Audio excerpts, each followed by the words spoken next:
terkasih, selamat pagi semuanya. Ada seorang gadis kecil sedang berjalan-jalan bersama ayahnya. Ketika akan melewati sebuah jembatan di atas sungai yang alirannya cukup deras atau sangat deras bahkan, sang ayah takut bila putrinya nanti terjatuh. Maka ia berkata kepada putrinya ini, "Sayang, pegang tangan papa erat-erat ya, supaya kamu tidak jatuh ke sungai." Gadis kecil itu berkata, "Jangan, papa saja yang menggenggam tanganku." "Apa bedanya, sayang?" tanya sang ayah. "Berbeda sekali, Pak. Kalau aku yang memegang tangan papa, kalau ada sesuatu terjadi padaku, besar sekali kemungkinannya aku akan melepaskan genggamanku. Tetapi kalau papa yang memegang tanganku, pasti papa tidak akan membiarkan tanganku terlepas dari genggaman papa." Saudari-saudaraku yang terkasih, kehidupan kita penuh dengan banyak tantangan. Seperti air yang mengalir dengan deras, sekali kita terjatuh akan terhanyut terbawa arus kehidupan. Ke dalam genggaman tangan siapa kita percayakan hidup kita? Dia, Tuhan yang menciptakan kita, yang memiliki hidup kita, adalah tangan yang seharusnya kita percaya untuk menggenggam hidup kita. Dia tidak akan membiarkan kita terjatuh. Kalaupun kita sampai terjatuh, tangannya akan terus merengkuh kita kembali sehingga kita tidak terhanyut di dalam arus kehidupan. Hari ini kita merayakan Yesus Kristus, Raja semesta alam. Sabda Tuhan hari ini hendak menghantar kita untuk semakin dapat merasakan kuasa kasih-Nya di dalam kehidupan kita. Dalam bacaan pertama dari kitab Yeskiel, kita mendengar janji Tuhan yang menggambarkan belas kasih-Nya kepada kita sebagai gembala yang peduli terhadap domba-dombanya. "Aku sendiri akan menggembalakan domba-dombaku dan aku akan membiarkan mereka berbaring. Yang hilang akan kucari, yang tersesat akan kubawa pulang, yang luka akan kubalut, yang sakit akan kukuatkan, serta yang gemuk dan yang kuat akan kulindungi." Di sini kita melihat bagaimana Tuhan kita adalah gembala yang penuh perhatian, yang tidak mau kehilangan satupun dari domba-dombanya. Dia mencari kita, peduli pada kita, dan menyelamatkan kita saat kita tercecer atau dalam kesulitan. Ini adalah gambaran kasih karunia-Nya yang abadi. Rasul Paulus dalam bacaan kedua mengingatkan kita akan kuasa kebangkitan Kristus yang memberikan harapan bagi kita semua. Ini adalah janji hidup abadi bagi mereka yang percaya kepadanya. Kristus adalah yang terunggul, dan karena Dia kita memiliki harapan kehidupan yang abadi. Sementara dalam Injil Matius, Yesus mengajarkan tentang pentingnya kasih dan pelayanan kepada sesama. Di sini kita diajak untuk mengerti bahwa kita memuliakan Tuhan, kita memuji Tuhan ketika kita melayani orang lain.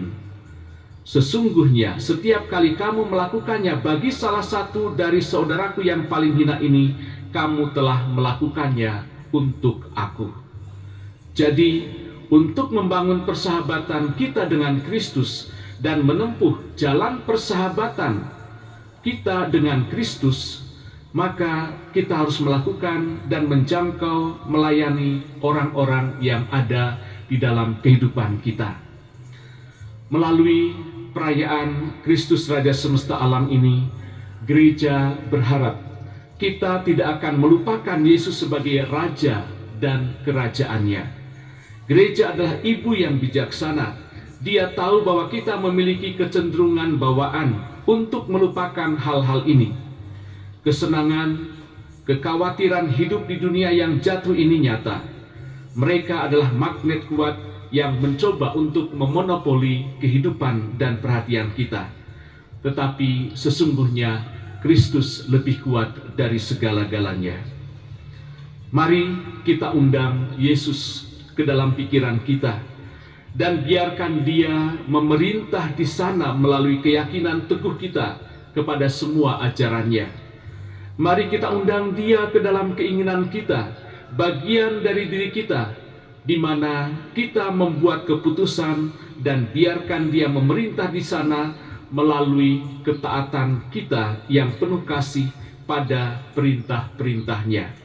Terutama perintah untuk mengasihi sesama kita sebagaimana Dia telah mengasihi kita. Maka sebagai seorang Kristiani, sebagai seorang pengikut Kristus, kita tidak hanya dipanggil untuk bersikap baik, kita juga dipanggil untuk menjadi kudus. Menjadi kudus berarti melakukan apa yang benar secara moral dan melayani orang lain yang membutuhkan. Hal itu selalu melibatkan pengorbanan diri. Seseorang bisa saja menjadi baik, tapi dalam waktu yang bersamaan ia juga bersikap egois, menggunakan kebaikan untuk mendapatkan popularitas ataupun keuntungan-keuntungan pribadi dan mempertahankan zona nyaman pribadi. Setiap orang yang berjuang untuk kekudusan tentu akan menjadikan Tuhan sebagai pusat dan landasan tindakannya. Semakin dekat kita dengan Tuhan, semakin bebas kita untuk mengatasi kecenderungan egois kita dan melihat serta memperlakukan orang lain seperti saudara kita sendiri.